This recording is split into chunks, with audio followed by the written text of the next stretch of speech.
This podcast channel is about you, successful international entrepreneurs, successful expats, successful investors. Sponsored by HCJ.tax. On time. Good evening, good afternoon, good morning, depending on which time zone you are. Thank you for joining us today, where we'll be talking about Ireland and US taxes. So what we're going to do is proceed as follows. So first of all, please keep yourself muted until we get to the Q&A part of our talk. And I'll just talk about US taxes in general for about 20 minutes. And Damien will do the same with Ireland taxes. And then we have 20 minutes left over for Q&A. So you will get a chance to ask your questions, because I think that's what is important for a lot of people. Those who sent questions in advance, we did get them, thank you. And we will touch on them when we get to the Q&A part. So with that, I will now share my screen. So, okay, pretty quick now. So my name is Derren Joseph, and I have one of my colleagues also in the room with me, Hannah Masidi. So we are members of a small accounting practice called Moore's Rowland Tax Consultants. Let's see. There you go. We have offices mainly in Asia. I am traditionally based in Singapore. I'm not in Singapore right now. I'm actually in Miami, Florida, but I've been based in Singapore there for about 7 years. This is who I am. This is my background. And because I am licensed by the Internal Revenue Service to represent taxpayers, I am legally required to say that we are not here to give tax advice today. We're going to have a general conversation about general principles. And hopefully we will make you aware of the key concepts that you need to keep in mind as you choose the right advisor for you. So again, there's no advice, especially nothing that we say here should be construed as encouraging you to pay less than your fair share of taxes in any jurisdiction in which you're exposed. So that's how we stay out of trouble. Thank you for that. And we have it here in writing. And these are two cases that it may or may not be relevant later on. So I'll just keep them here and I'll come back to them if needed.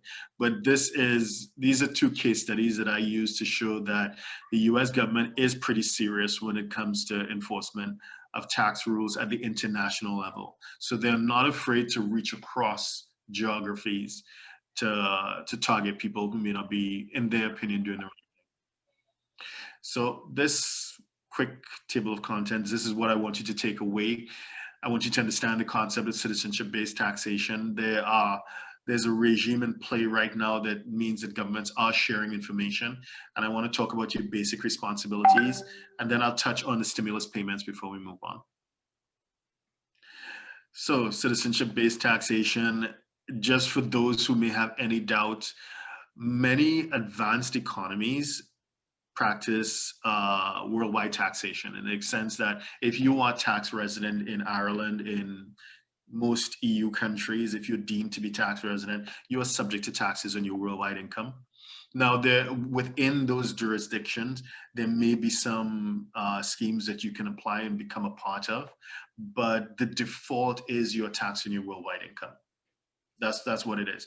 Now, the US tends to be an exception to the extent that you are taxing your worldwide income even when you're not in the US. So even if you spent the last how many decades in Ireland or somewhere else in the world, you are still subject to US taxes regardless of where you reside.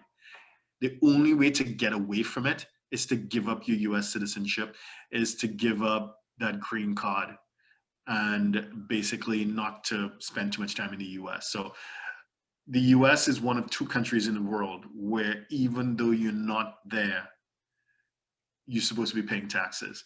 Now, having said that, there are some other European countries that have a fallback position, that if you are a citizen of, let's say, Italy or Germany or whatever, under certain circumstances, even though you're not resident in Italy, you can still be pulled back into the Italian tax net. So it's something to, there's some nuances, but generally speaking, the US is unique in terms of citizenship-based taxation. Fatca, I just want to call out Fatca because there seems to be a lot of misunderstanding around Fatca. The Foreign Account Tax Compliance Act, it is not a tax. It is not, and it's sometimes misunderstood to be. It's a framework for information exchange.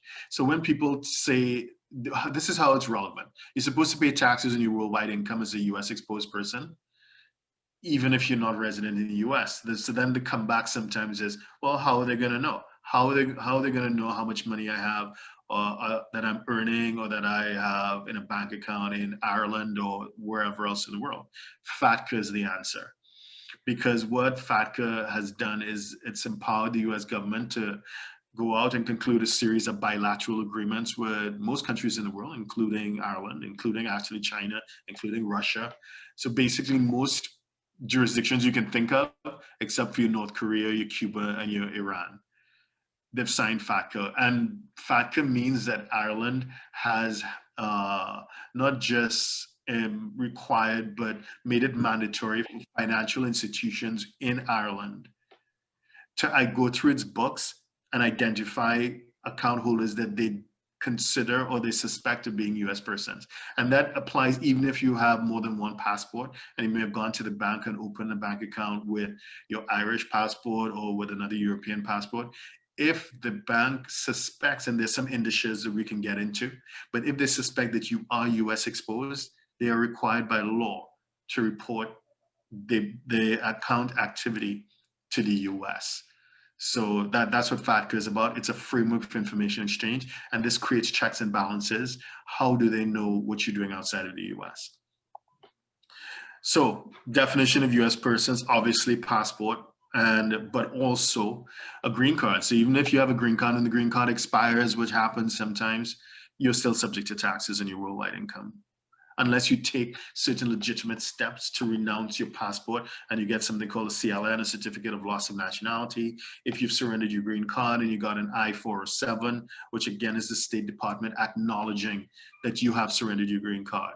Another way of being exposed to US taxes and therefore being qualified as a US person is substantial presence. You spend a lot of time in the US, which has happened for many people thanks to the present health crisis.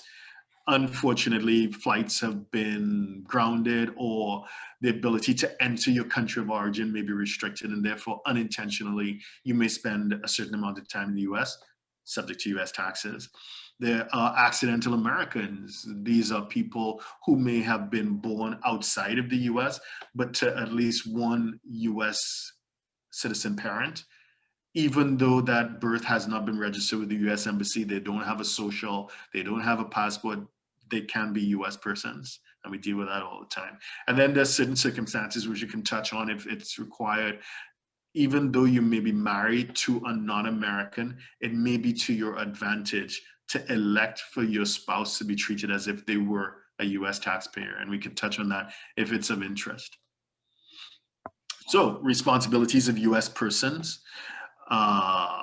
Three types of taxes, basically. Income tax, you need to report financial assets, which we'll touch on, and there are also gift and estate taxes, which are sometimes ignored, but we'll get into that in the next slide. So right, so this is a cool, I thought it was cool anyway, an acronym to summarize what your responsibilities would be as a US exposed person, regardless of where you are. I say do your best. And what do I mean by do your best? B, bank accounts. Remember that bank accounts are reportable under certain circumstances, but a bank account is reportable. It is not new, it dates back to the 1971 Bank Secrecy Act. You need to report your bank accounts in Ireland or outside of the US. Estimated taxes. Obviously, when you're on US soil, you get paid on a W-2. The amount is being withheld each month or each fortnight, depending on how you paid. If you're outside of the US, that's not happening. So you need to work with your chosen tax professional to make sure that you are paying your estimated taxes to the US at least quarterly. Failure to do so results in underpayment penalties. So it can cost you, depending on how much tax you owe, it can be a big bite. So please pay attention. Number 3, state. So most states in the US are domicile states. What does that mean?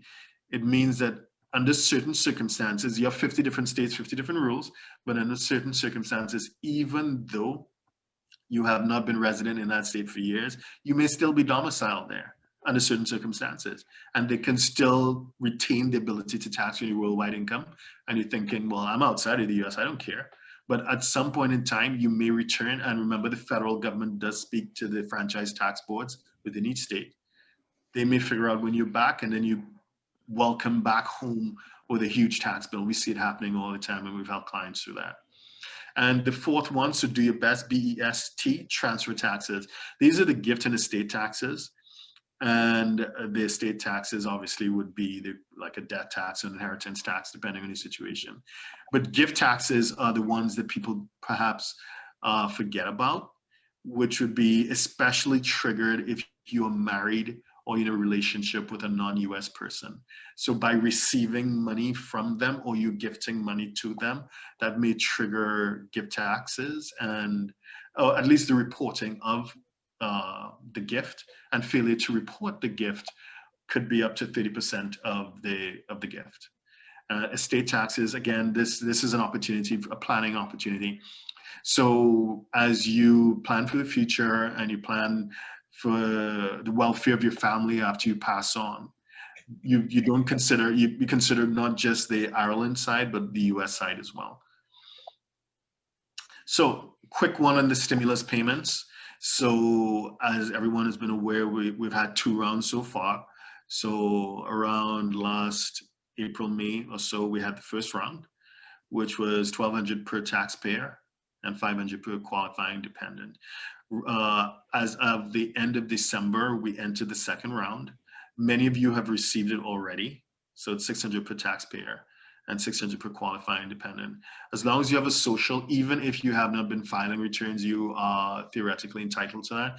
If you need to play catch up, then that's something we can help you with. If you have not been filing for whatever reason, we can help you catch up with that if needed. If you did not receive it because of whatever, no address or whatever, it's been lost or whatever, so you can reach out to the IRS via the website, or if the check was not issued, then you can get what we call, or what the IRS calls, a recovery rebate credit. So you get to record a credit on your 2020 tax returns, which we are now doing in 2021. You can claim that credit and get it that way. So either it increases your refund or decreases your taxable income. So yeah, the IRS website, there's a lot of information on it. Please don't be afraid to have a look. Most of your questions will be answered there. So, okay, in terms of filing requirements, I just threw this in there because sometimes people aren't aware of the filing requirements. It could be as low as $5. If you earned more than $5 and you are filing separately, it triggers a filing requirement. So the filing requirements, they do change each year, and they can be lower than you think they are. So please have a look, speak to your preferred tax professional to make sure that you're staying on the right side of the IRS. Okay, and yes, there are phase outs, which of course, for many of our clients tend to be higher income earners. And we've had a lot of feedback from them, well, you know, hey, where's my money? Not understanding that it's not across the board. And unfortunately, at least from that free money perspective, if you earn above a certain amount of income, the amount of that check will be reduced. If not, you don't get a check at all. So I don't need to read it. It's there, and it's freely available on the website as well, the IRS website. So that's it. So what I will do now, I will stop sharing. And I will hand over to Damien, who will talk about the Ireland side, and then we'll come back for Q&A. Damien, over to you. Thank you, Derren. Hello, everybody, and thanks for listening in. So yeah, a couple of things you mentioned there, Darren, and I suppose as I get through my piece, I'll maybe contrast. I'll contrast those with what it's like in Ireland. But I suppose for starters, anyway, in Ireland, I think you mentioned, Darren, there were four tax heads really in the US. In Ireland, we would have six main tax heads. And I suppose if somebody was going to come over and live in Ireland, probably each one of these may impact them depending on their circumstances. So the six of them are, we obviously have income tax, which is personal tax that people pay. We've corporation tax, and of course we have our famous low 12.5% rate, which we win a lot of, I suppose, foreign direct investment type business internationally with. We have capital gains tax, which is a tax on gains made on asset disposals. We have capital acquisitions tax, which is the equivalent of your estate and gift tax in the US, Darren. We have VAT, which is essentially like a US sales tax, but it is a tax on consumers. So if you come and live in Ireland, you'll be paying VAT on all your day-to-day livelihood expenses and all of that. And then we have a property-based tax. We've two property-based tax. One is actually on property itself that was introduced some years ago called a local property tax. And then we also have stamp duty, which if you come over to Ireland to buy a house, you would pay stamp duty. That's a tax on documents. So I suppose the ones that I'll spend more time talking about are obviously income tax and corporation tax. While the corporation tax is very low over here, and while everybody the Irish corporation tax rate is so well renowned, unfortunately for those of us that live and work and slog away over here on a day-to-day basis, income tax is not so. And we have quite a high and quite an aggressive income tax regime over here. It's called income tax, but really there's three different components to that when someone comes to take up residence and live in Ireland. And really the three components are what we call PAYE, which is pay as you earn, which is really the income tax element of it. We have another tax called USC, which is the Universal Social Charge, which was introduced in the middle of our downturn in the last decade as a way of trying to raise more money for the exchequer over here. And then we have PRSI, which is essentially social insurance. So if you come and live in Ireland and you get a job over here or you start a little business, you will be paying each of those taxes on your earnings, essentially. Each of them are taxed separately to the other, and the calculations and rules and thresholds and so forth all vary for each. And I suppose the best way that I can summarize it up for any of our international clients is that really on about 35,000 of income, you would pay an effective rate, give or take, of about 25 or 26%, depending on your circumstances, which in turn determine the level of credits, tax credits, which are essentially allowances and entitlements that you can use in your tax calculations. So that's not too bad on the first 35,000. When you go above that, is when it starts getting steep, and really it gets steep very quickly. And really anything above that, you're almost at 50% of a marginal tax rate on every euro thereafter. So it is quite severe for anybody to come and live and work in Ireland, I suppose, to get used to. So we'll talk about, as we go through it, some of the ways, I suppose, the tax burden can be alleviated from an income tax perspective, at least anyway.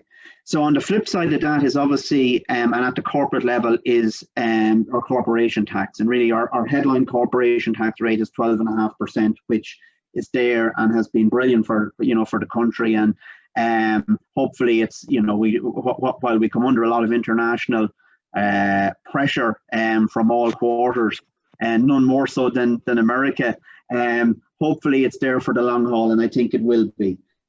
There is a second rate of corporation tax, which is 25%, and really what that rate is for is to catch people who would set up companies in Ireland to do really non-trading activities, so investment type activities or rental income, that sort of thing. But all trade types are really, really qualify for the lower rate. The other two taxes that is worth mentioning, I suppose, at this point are capital gains tax and capital acquisitions tax. So capital gains tax, if you come and live in Ireland, you do have potential exposure to, to paying capital gains at 33% on any gains you make on your disposals. And I suppose we'll come to the remittance basis in it, what we call the remittance basis here now in a minute, which is an incentive that's there, or a measure of relief that's there for what we class as non-domiciled people who come and live in Ireland. The capital acquisitions tax is the same. If you receive a gift or inheritance, you could be liable to tax in Ireland on that. But again, we'll touch on how, I suppose, how that can be avoided as well. So what determines, what would determine the extent to which a person's worldwide income is chargeable to tax in Ireland is based on really three concepts that we have in Irish tax law. So those three concepts are residence, tax residence, a secondary extension of that, which is ordinarily residence, and then thirdly, what we call domicile. So I suppose to try and keep it as simple as we can to make the point as to, or to make, I suppose, the main points that I would feel you should know as to the trigger points for each of those. You are basically considered a tax resident in Ireland if you're here for 183 days in a calendar year, or if you spend 280 days between 2 consecutive years. So it's purely a days-based test, and I suppose for people that are internationally mobile, or for high net worth people who engage in residence planning and all of that, it really would be an exercise of getting the Microsoft Excel out and keeping track of the days on a spreadsheet and counting them up and managing your diary and your itinerary around all of that, so as not to make sure you trap yourself within the remit of Irish income tax, which for people that would be on income of significance would be very severe, having a marginal tax rate of 50% plus over 35,000. So it's purely a days-based test. The concept of ordinary residence, which is an extension of that, you become ordinarily resident in Ireland when you have 3 years of tax residence, 3 years consecutive tax residency in Ireland. Now, the question we often get asked is about like who determines someone's tax residence, and in Ireland it's really a self-assessed process. So you would really find an accountant or a tax advisor, and you make a determination based on the advice that they would give you as to whether you're going to fall you're going to fall within the remit of Irish residency. For international non-Irish national individuals who come to live and work in Ireland, we have this other concept that we call domicile, and really in its simplest form, that your domicile is really the place of your permanent home. So if you're born in America, and if you think you're going to travel the world for a few years and go back and live in America after that, you would quite clearly be US domiciled. And that has a very significant advantage as far as tax in Ireland goes, because for non-domiciled Irish people, so for people that are essentially not nationals of Ireland, or are kind of living in Ireland on a temporary basis, or certainly don't see themselves permanently living in Ireland, they qualify for this basis of tax that we call the remittance basis, which is a very crucial relief that's there in Ireland. And really what that has the effect of doing is for non-domiciled people that come and take up residence in Ireland, they will only pay tax in Ireland on their Irish source income, which would be, let's say, an employment that they might have, or if they set up a little business and take a wage from that, and foreign income only to the extent that it is remitted. So they can manage the rest of their business interests outside of Ireland, with their international bank accounts. And once that funds isn't brought into the country or remitted into an Irish bank account, it shouldn't be subjected to Irish tax. So that, as you can appreciate, is a very significant measure that's there, and very beneficial to anybody that may look to choose Ireland as a location to come and take up residence in. The same applies with their gains, with their capital gains. So if they're non-domiciled in Ireland, they will only be subject to capital gains tax in Ireland on local gains, essentially. So any foreign gains only to the extent that they're going to be remitted. With the capital acquisitions tax, which is essentially for gifts and inheritances, there's a sort of separate provision there whereby if a person isn't resident in Ireland for 5 years, so if they're in Ireland for less than 5 years, they won't be liable to pay capital acquisitions tax on estates, on inheritances or gifts, unless they're Irish-based, assets, or it comes from Irish money, or the person who's given the gift or the inheritance was Irish, essentially.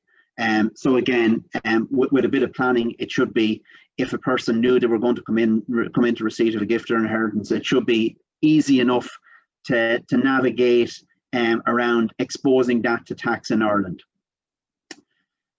So the couple of other things that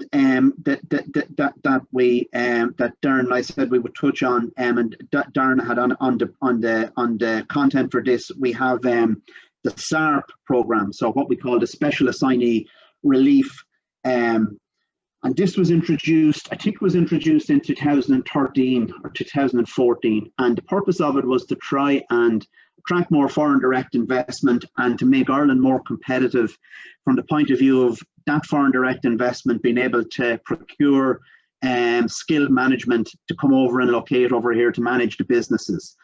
Obviously, with our personal tax code, it doesn't appeal, to say the least, to executives and people who have the skill set and the experience to manage it at multinational level.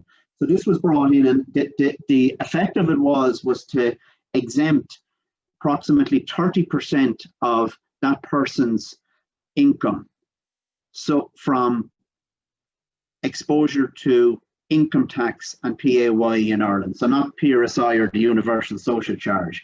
So it came in after 75,000 euros worth of salary, and it's capped at 500,000. So potentially, if you were on 500,000, you could save, you wouldn't pay tax on approximately 150 grand of that salary. You wouldn't pay income tax on approximately 150 grand of that salary. It would be exempted from your tax calculation on an annual basis. So again, if you're an overseas person and you were offered a job in Ireland on money in the hundreds of thousands, it's definitely something that would be worthwhile and taking notice of, and it would make a significant enough difference over the course of the year in your overall tax exposure. Having said that, the person on 500,000, their overall average tax on that income, allowing for the 3 different taxes that we would have, would still be in the region of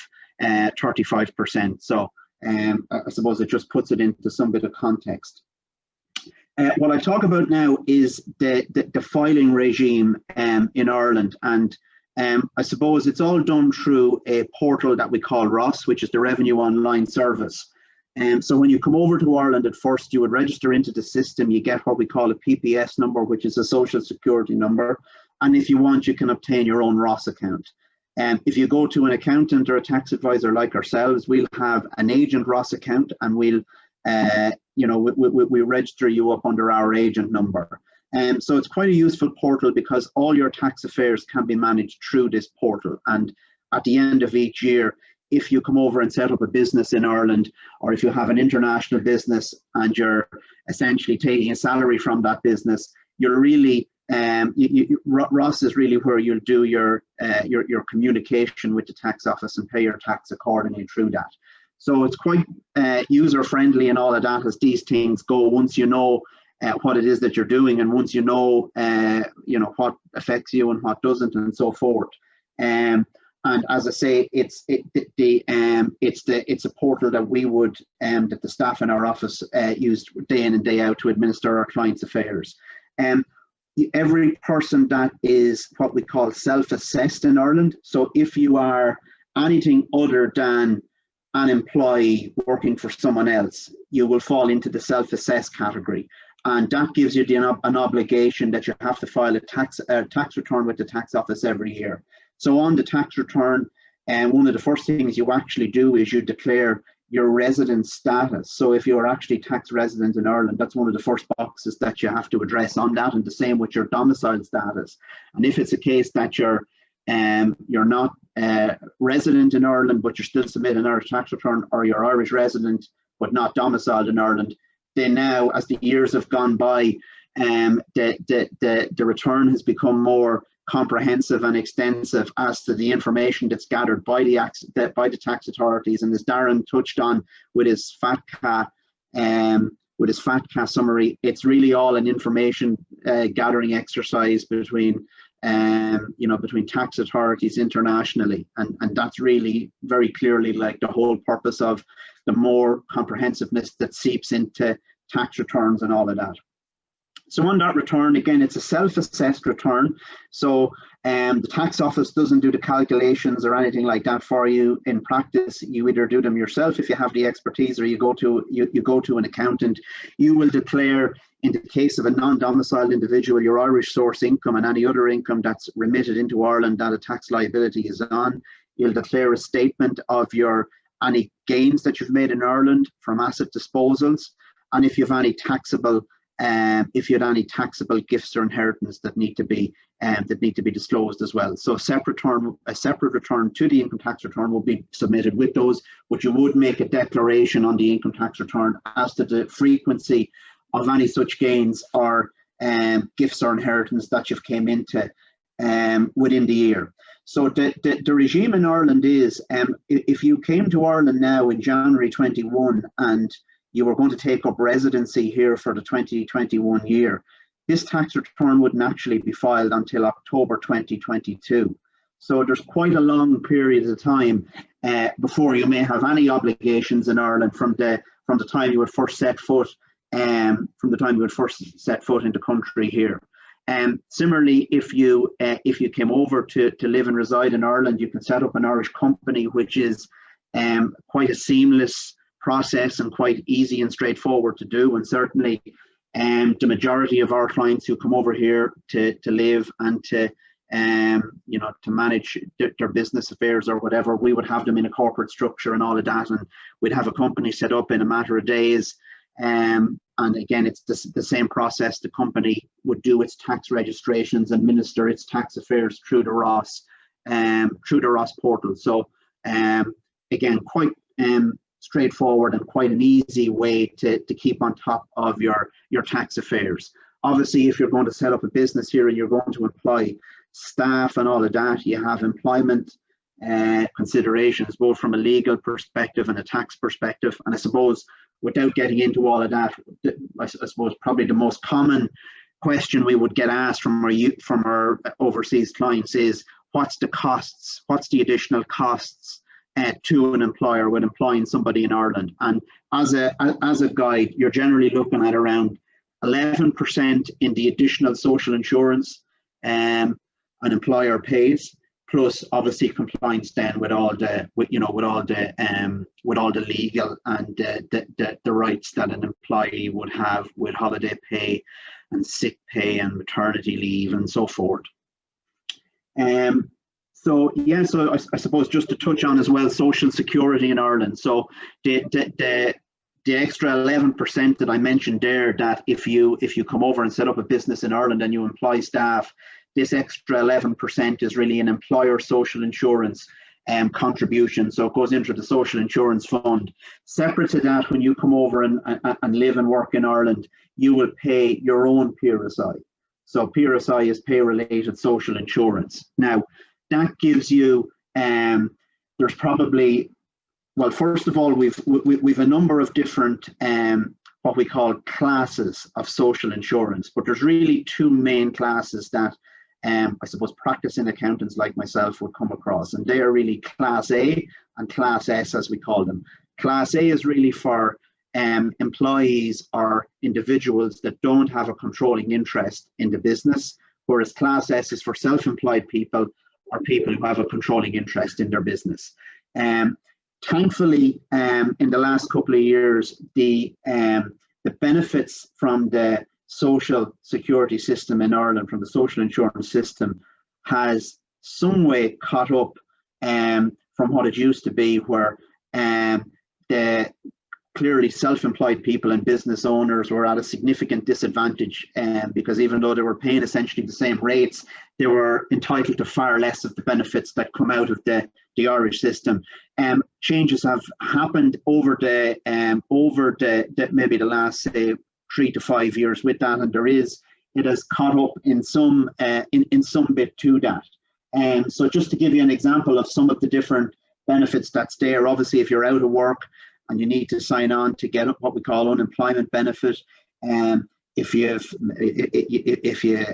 female and you fall pregnant and you're looking to get state benefit while you're out of work, we have what we call maternity benefit. We've obviously pensions, so we've 2 different categories of state pension that paying this social insurance gives you, and we've contributory and non-contributory pensions.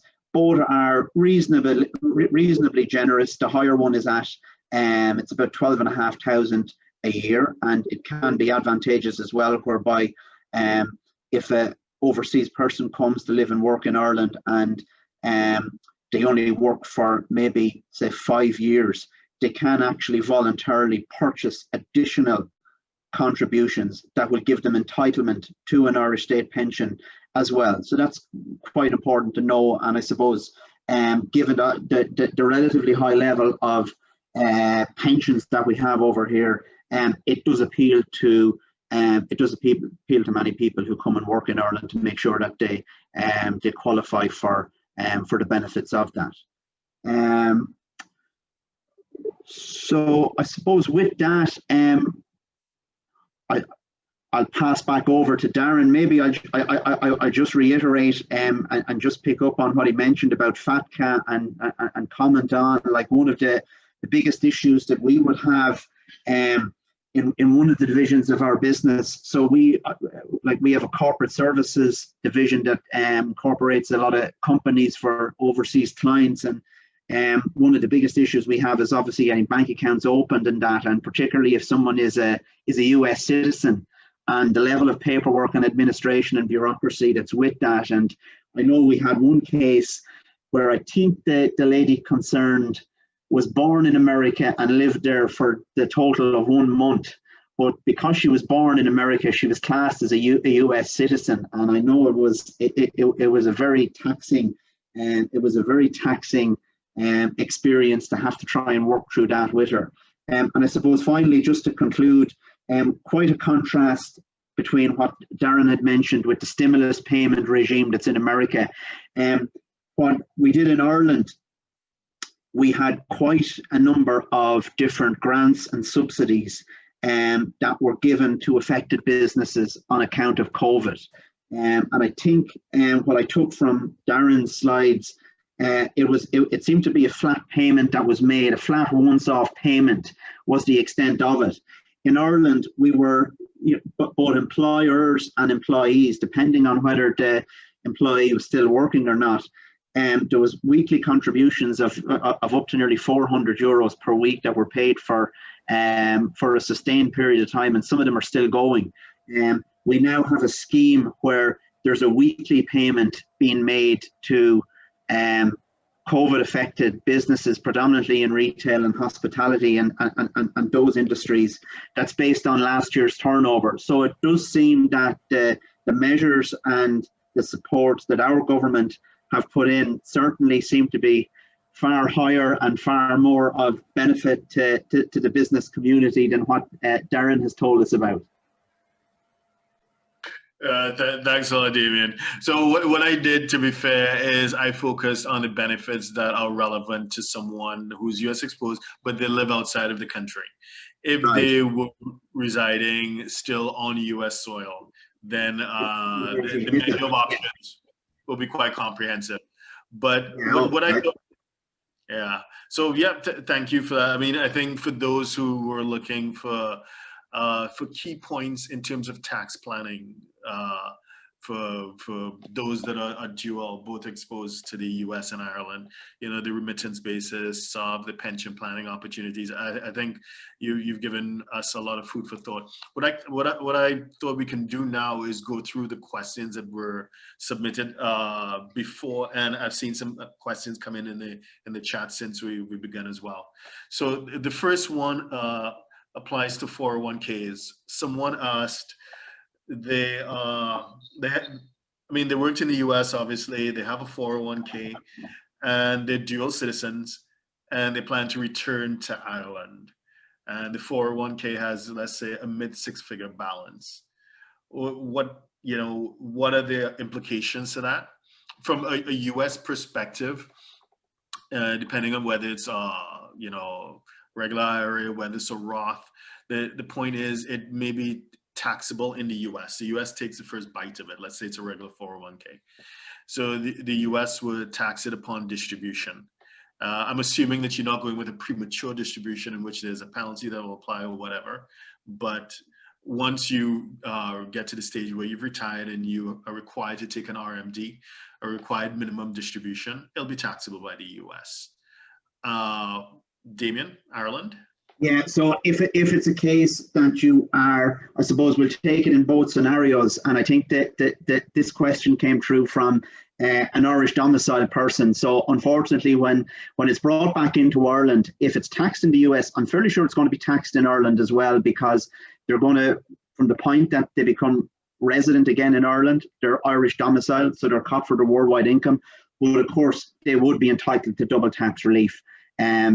In respect of any US taxes that would be withheld on that.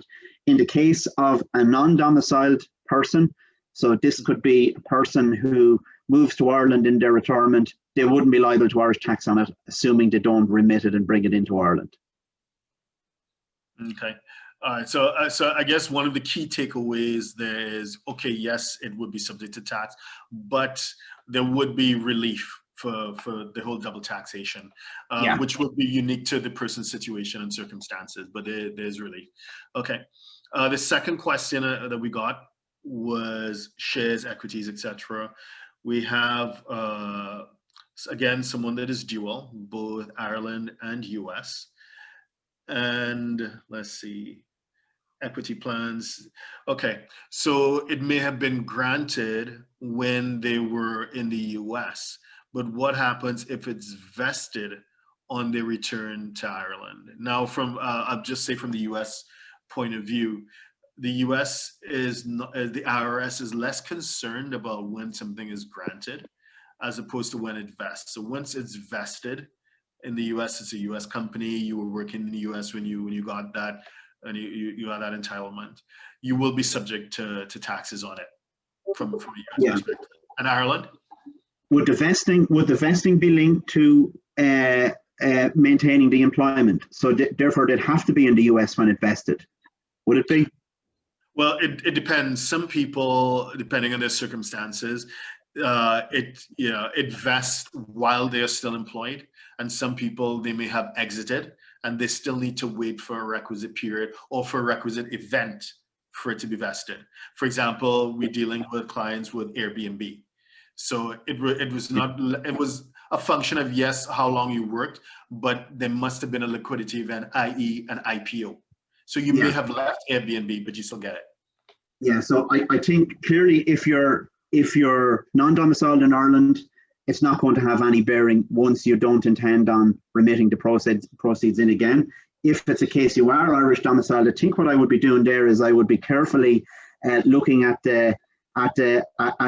my calendar and trying to plan my residency, my residency accordingly, just to make sure it doesn't trigger anything on the Irish side. And as well as that, like, you can make an election if you come late in a calendar year. You can make an election to just be resident from the date that you return to Ireland, which is another useful point. And that has the effect of excluding any employment-related income, of which this probably would be classed as, from your Irish tax return in that year, because you could still file an Irish tax return, but you would only be regarding yourself as a resident from the date that you take back up residence upon entry into the country. That's called split year treatment. Right, split year treatment. I think that's what I would be. That's what I would be doing in that scenario. So again, before we move on, I think this emphasizes the point that especially if you are earning in the six-figure region, it is definitely worth your while to get a qualified professional's advice before making any decisions. I think, given these planning opportunities that exist. Now, moving on to the third question, estate planning.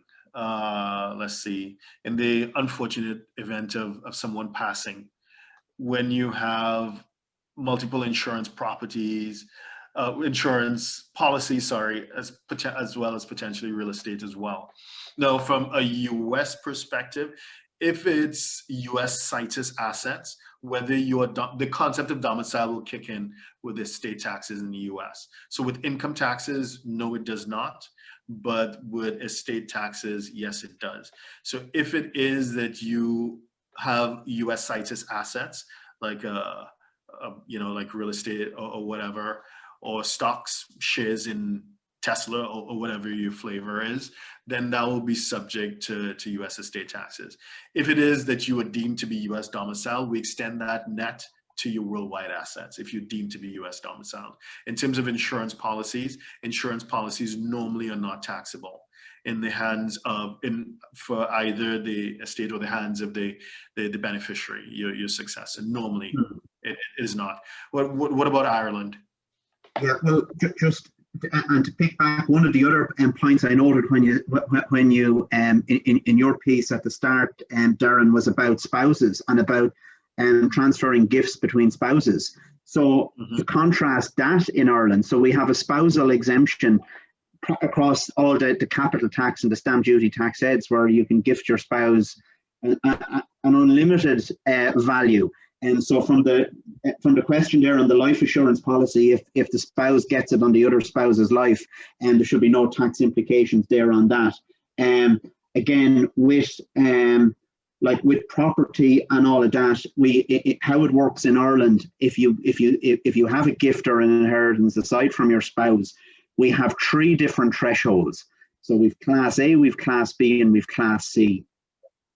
And Class A is essentially if you get a gift from your parents. Class B is more closer family, or sorry, more distant family, such as your aunties and uncles. And Class C is essentially strangers. And we have a threshold for each of those classes. Now, the Class C threshold is only about 15,000. The Class B threshold is about 30, in the low 30s. And the Class A threshold is 335, thereabouts, 1,000. So if you get a gift or inheritance from a person in each of those classes, you pay your tax in Ireland above the relevant threshold, and the tax is 33%. So again, with property and so forth that is passing on estates and gifting, as the case may be, again, you need to, that needs to be planned. And generally you can never really plan it if there's a narrow time frame, like a couple of months, in which you have to execute a plan that's there. It's generally something that needs to be planned over the course of a number of years, like depending on, I suppose, the value of the person's estate and assets and worth. That's a great point. Now, just I just want to call out that for the US as well, there is the unlimited spousal gifting, but that applies if you have 2 US citizens or 2 US domiciled spouses. Once you have, for example, 1 American spouse and 1 Irish spouse, then it doesn't apply, and then there's reporting requirement. Unlikely, unless it's a pretty substantial gift, it's unlikely to trigger a tax, but it's definitely going to trigger some sort of reporting. And I just want to echo the point that you made, that when it comes to estate planning or gifting or these sorts of transfers, it is highly advisable to seek professional advice, because it can be so nuanced. You go into an online forum and you get just one little piece of it, not understanding that it connects with other facts and circumstances. Bigger picture. Yeah. right? Yeah. Okay. And yeah, and in terms of a shameless plug, I just last year, middle of last year, I did write a book on estate planning for American expats. So you can pick that up on Amazon. The, the fourth question that we have is about investment accounts. So this, again, dual citizen, Ireland and US, he or she, don't know whether it's a he or she, they have mid six figures in an investment account in the US, which is managed by a wealth manager. So I guess how is that impacted should they relocate to Ireland? From a US point of view, it's pretty simple. You get a 1099, which is a tax report every year, which again speaks to the character of the yield or the distribution, whether it's interest, or dividends, or capital gains, and you just report that, and it's all taxable in the US. And for Ireland? Yeah, so for Ireland, again, it comes back to these two concepts. If you're resident but non-domiciled, you'll only be liable on any dividends or interest or whatever that's earned, or capital gains that's earned, if it's remitted in. If you are Irish domiciled, unfortunately, and you are resident, you're going to be liable in Ireland as well. But if there is US tax suffered on it in the first instance, that should be credited under the double tax agreement as well. Okay, fantastic. That would be it. Next question. A lady has asked, she's asking about the US stimulus payments, and are they reported on the 2020 tax returns in the US, which are being filed right now because the forms are already available? The answer is yes. So if it is that you did receive a stimulus payment, either under the first or the second round, it is reportable. It's not taxable, but it's reportable. If you did not receive it, you get a credit, which would either increase your refund or decrease your taxable income. So I guess the follow-up question from that is, like a stimulus payment from the government, how is that reflected from an Ireland tax perspective? If the person, believe it or not, it's taxable. So the stimulus payments have been taxable, and so that's in the employee hands, and the employer can actually pay the tax on that if they so choose. But if they do the payment to discharge the tax, they can't take a deduction in their corporation tax computation for that, which is a rather peculiar one for me. But yeah, so that's it. It is. So I suppose they give it on one hand and try and take some of it back on the other, but such is life. Yeah. So unfortunately, the answer is it is taxable in Ireland, but not in the US. The next question from a lady in the audience today is, she's asking, why is it potentially in my best interest to have my non-US spouse, my non-American spouse, assuming I'm married to someone from Ireland or whatever, in the tax system? Now, it's something called a Section 6013G election, where a US person who is married to a non-US person can elect. And the reason why is because it's quite blatant. When you look at the US tax rates, for someone who files jointly, they are given more preferential tax treatment to someone who is single. We can debate the merits or the ethics of that, but that's the way it is. So if it is your spouse is earning a lower income, and when you measure it up, the tax savings from having that spouse on your tax return outweighs the cost of so doing, then it's sometimes to your benefit to do so. So it could be that simply from a tax efficiency or tax planning perspective, you bring your non-US spouse onto the return. Now, the second condition where we see it happening with our clients is that there's an intent at some point to move to the US. So you're living in Ireland, you've married someone who is Irish and not American, but your intent is, you know what, in another couple of years, let's go live in the US.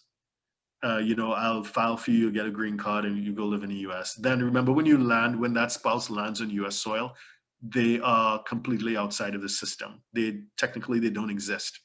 They just simple things like getting a postpaid cell phone plan or leasing a car or renting an apartment, they will fail every credit check because they don't exist.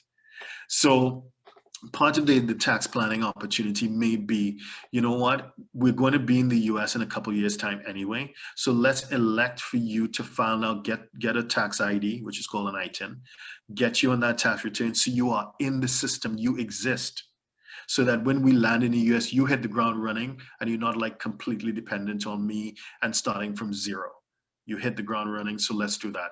So those are two circumstances. One, it may be tax efficient to bring in non-US spouse into the return, or two, it may be a tax planning opportunity should you guys be thinking, you know what, we're gonna move over to the US. The kids are getting older. We want them to go to certain universities in the US, so we want them to finish high school. You know, we see these circumstances that would make it sensible. Moving on to the next question. Darren, can I just add there, the Sure. same rings true in Ireland. Okay. If you have, Wow. if you're married, yeah, well, in this context, if you're married and you come to Ireland, obviously, and you have a business or whatever, you would always employ your spouse to, you know, to use up her tax allowances, essentially, which we call tax credits and a tax cut-off point. And the same with, I suppose, capital tax planning work that we would do. We would always try and utilize thresholds and bands and so forth that an individual has when we're making a plan around a particular transaction or a particular family scenario or something like that. So I suppose making use of the spousal provisions that's there to save the overall tax burden. Wow, that's an important point. Thanks for calling that out. That's incredible planning opportunity. Next question from a lady in the audience. Dual citizens, age mid-40s, worked in the US for 20 years with mid-six-figure 401k, but are now working and living in Ireland, possibly for another 20 years. And they plan to retire in Ireland. Work there with a retirement contribution plan. Is it going to cause a major tax loss with both the Irish and the US distribution if retiring in Ireland? Are there any smart options for preparing for retirement while working in Ireland? I'll just comment on the US side. Now, again, from your US 401k, it will be taxable in the US. And as Damien had hinted earlier, said explicitly earlier, there would be some relief on the Ireland taxes. In terms of the retirement contributions or the pension that you will get in Ireland, how is it going to be reflected on the US? The first bite of the cherry will come from Ireland. And again, it depends on the nature of the pension because, of course, there are different types of pensions. But generally speaking, we would invoke the treaty such that it's only taxable in Ireland, and we take a treaty position where it's not taxable in the US. If it's an Irish pension, generally speaking. Damien? Yeah. So what has stood out in my mind just on that comment there was, or on the paragraph there was the comment on, did I see? Yeah, that they intend to retire in Ireland, and if it's the case, then they're categoric and never see themselves returning to the US. They may be shooting themselves in the foot from a tax perspective, because in that scenario, with the principles that are set out in case law around this concept of domicile, it could be argued that they have chosen Ireland as their domicile, which generally isn't a wise thing to do from a tax perspective. And the impact of that obviously would be that potentially, if they were going to be resident in Ireland in their retirement years and they are deemed Irish domicile as opposed to US domicile, they would be liable to tax on their worldwide income, including the US pension. So that would be the big thing that I would see. With that, if they toed the line that they were still US domiciled, they will control the level of tax they will pay in Ireland, depending on how much of the US pension income and what other US income they bring in and remit into the country. And just one point, just separately, that I didn't mention when I was talking earlier, but when you come to live in Ireland and the remittance basis is important to you, you can still bring some money in once it's essentially capital income that was accumulated prior to taking up residence in Ireland, and that it can be distinguished as such in your, I suppose, your own personal financial records and bank statements and so forth. So that's important too, to give yourself a start when you come over and get set up and all of that. So in other words, just to clarify, if it's a return of capital rather than a return on investment, you can remit it free of tax. Yeah, if it's your life's wealth up to that point, and you can distinguish it as such, that can that won't come in under the remittance basis. It's really only what you remit in out of income and gains from the point at which you become resident. Perfect. And the last question that we have as we wrap up the hour is, if I'm self-employed, a lady has asked, if I'm self-employed in Ireland, do I have to pay taxes on that stimulus payment? I guess the U.S. stimulus payment to Ireland. Yeah, the answer there again would be, because it's U.S. income, it would be dependent upon your domicile status. So, and if you remitted if the money was paid into your Irish bank account or to your U.S. bank account. Oh, so I see. Sorry, I'm domiciled. Yeah. So, if you're Irish domiciled, unless there is, you see, all these new subsidies they're so new, and they were certainly in Ireland, they were brought in such a rush that they were kind of brought in, and the taxation consequences of them were figured out at a later stage.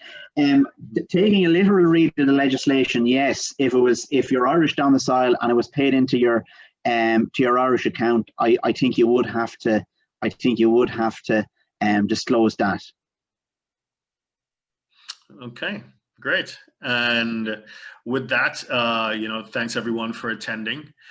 You can reach out to either myself or Damien. Damien, how can people reach you if they want to follow up? So they can email me anytime at damien@maloneaccountants.ie. They can call the office. They can email any queries through our website either, which is maloneaccountants.ie, and we're more than happy to assist. We're happy to take queries and to share our thoughts and views with any individuals or prospective clients alike. Okay, and for us, if you want to reach us for the US side, we're htj.tax.